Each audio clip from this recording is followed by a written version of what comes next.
in the ancient land of Israel. There unfolded an unbelievable story.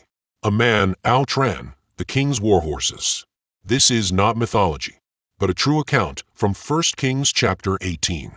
During those turbulent times, a prophet moved with supernatural speed along the road to Jezreel. He surpassed human limits, running ahead of speeding chariots.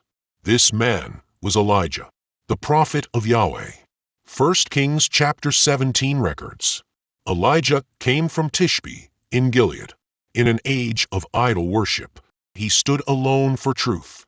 With extraordinary faith, he challenged 450 prophets of Baal on Mount Carmel. Through steadfast prayer, he called down fire from heaven and brought rain after years of drought. In our modern technological era, we might struggle to imagine outrunning war horses. But when fully surrendered to God, humans can experience supernatural power. Israel's history shows Ahab's reign ranked among darkest periods. 1 Kings chapter 16 documents. Ahab did more evil than previous kings.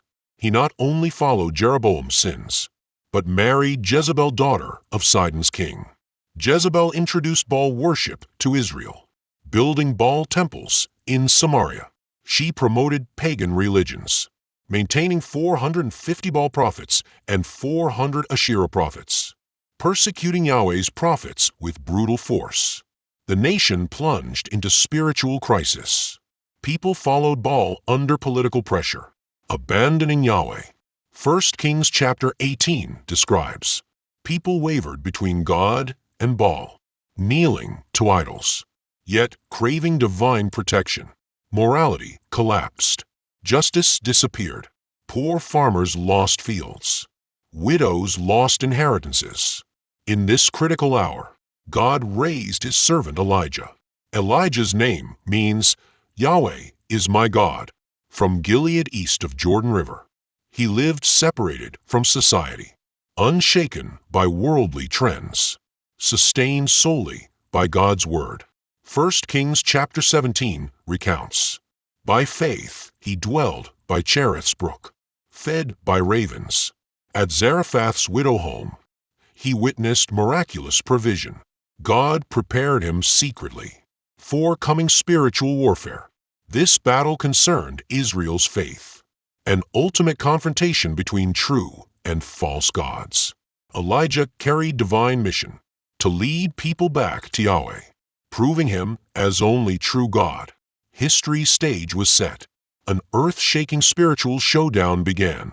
Mount Carmel towers majestically, a silent witness to countless historic moments.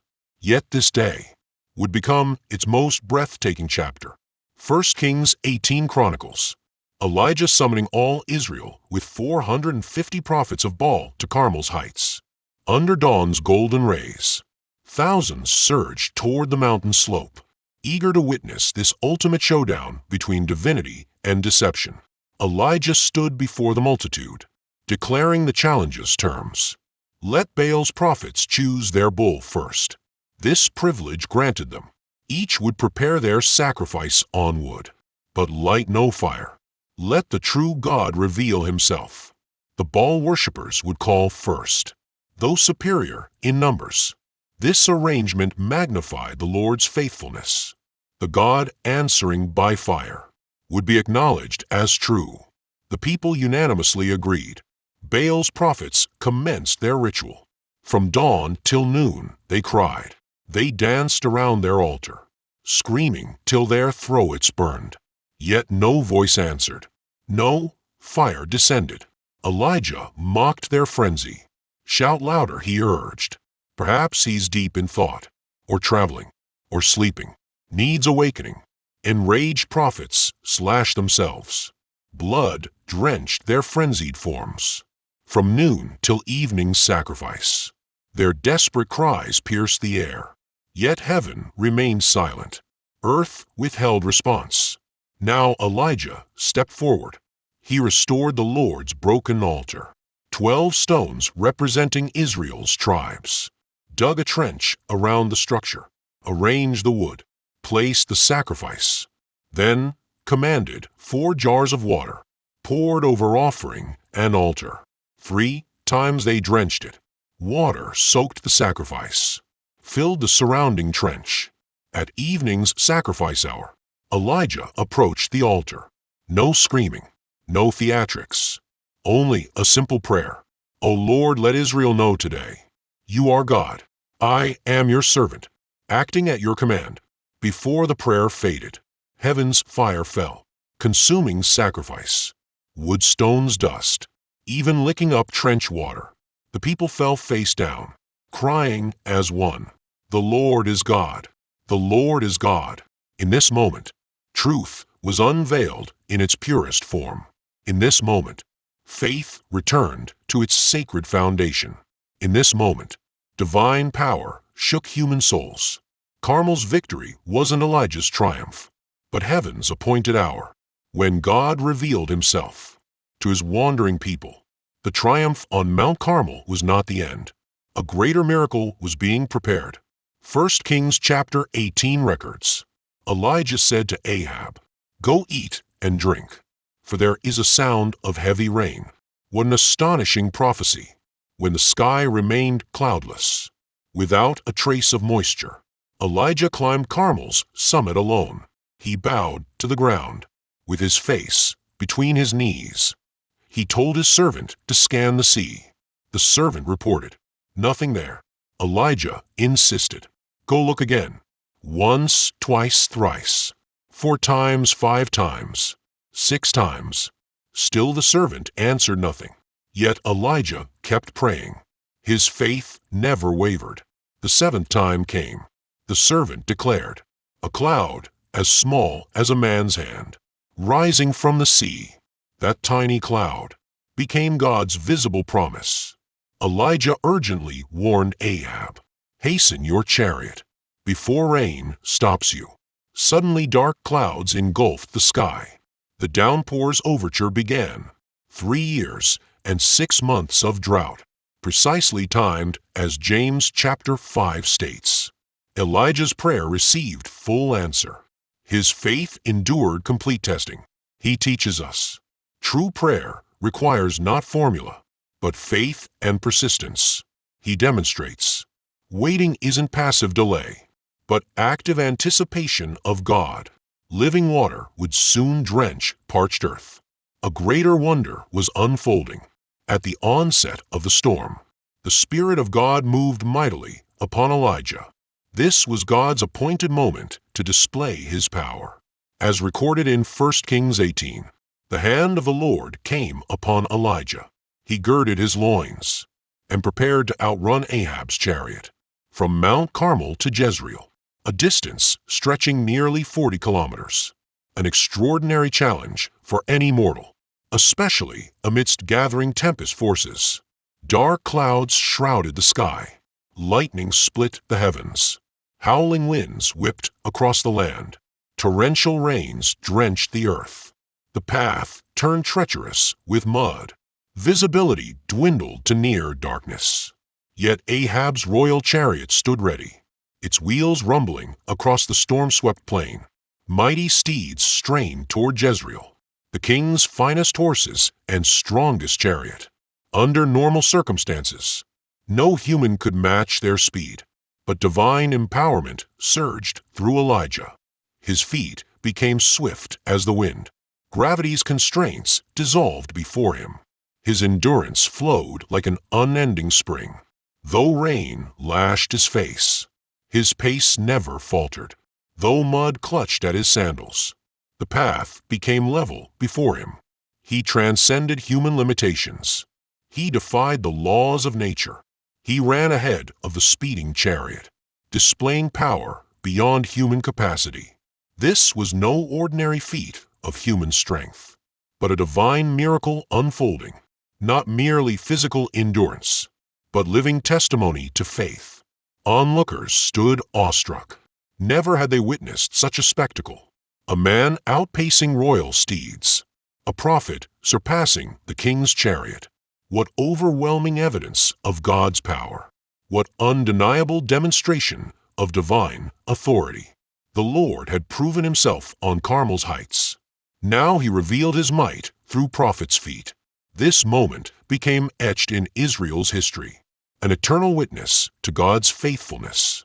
Elijah's race wasn't for personal glory, but to manifest God's presence. His supernatural speed wasn't competition, but revelation of heavenly power. As twilight descended, the city of Jezreel came into view. News of Mount Carmel's events had spread through its streets.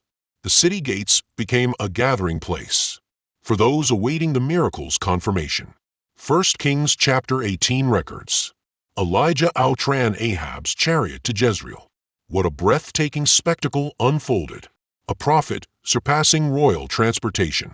A man of God, demonstrating power, transcending earthly might. When Elijah reached the gates first, guards struggled to comprehend. They witnessed this God-appointed man, robes soaked by storm, yet breathing steadily, as if racing chariots required no effort. Moments later, Ahab's chariot arrived belatedly. Mighty steeds lathered in sweat, exhaustion evident. Even royal stallions couldn't overtake heaven's messenger. In this defining moment, earthly authority appeared insignificant before divine power. Ahab's chariot embodied worldly strength, yet faltered before God's servant. Here lay unveiled truth. All earthly dominion bows to heaven's sovereignty. Whispers swept through crowded streets. Citizens marveled openly. Some proclaimed a miracle. Others sensed God's manifest presence. Many re-examined their spiritual foundations. They'd witnessed consuming fire from heaven, life-giving rain after drought, now supernatural endurance defying nature. Each sign declaring one eternal truth: the Lord alone is God. This day etched itself into Israel's chronicles. This hour transformed Jezreel's spiritual landscape. Through his servants' obedience, God revealed his glory to mankind. The story of Elijah leaves us with profound spiritual lessons. His name Elijah means Yahweh is God. This truth became the living testimony of his entire life. His life demonstrated the essence of genuine faith. Mount Carmel's elevated position symbolizes how spiritual warfare must be fought on high ground. God's servants must confront darkness from spiritual heights. Hebrews 11 reminds us, faith is the assurance of things hoped for, the conviction of things not seen. Elijah embodied this very faith. When no cloud appeared in the sky, he declared rain was coming. When surrounded by enemies, he remained convinced of God's victory. His life exemplified complete obedience. When God commanded him to confront Ahab, he went. When God called him to wait in wilderness, he waited. When God instructed him to outrun chariots, he ran. James 5 emphasizes, Elijah was human like us. Not a superhero. He knew fear, experienced exhaustion, yet chose total submission to God, allowing divine power to work through him. His prayers teach us true petition, not about volume of words, but firmness of belief. Not religious rituals, but heart authenticity. Sending servants 7 times to look teaches us patient waiting. Waiting isn't passive delay, but active anticipation with persistent prayer. Modern challenges may lack Carmel's dramatic confrontations or chariot outrunning moments, yet we still need Elijah's faith. Must learn absolute obedience, experience prayer's power, understand waiting's purpose. This ancient narrative proves God remains unchanging. He still answers prayers, remains perfectly faithful, still uses willing hearts. Let faith permeate daily living. Uphold truth through work. Witness God's presence in families. Manifest divine power in our world.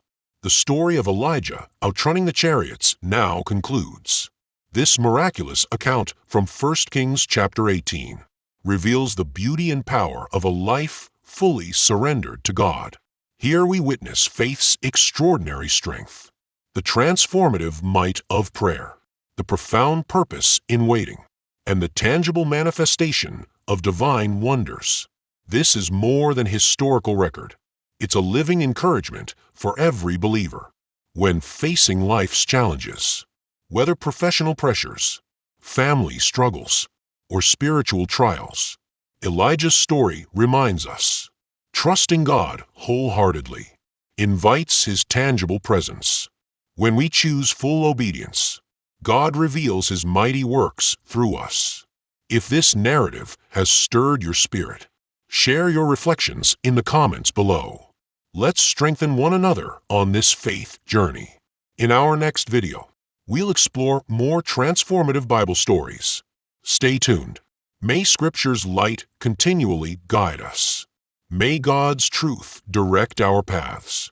May we all live like Elijah, bearing bold witness to faith in our generation.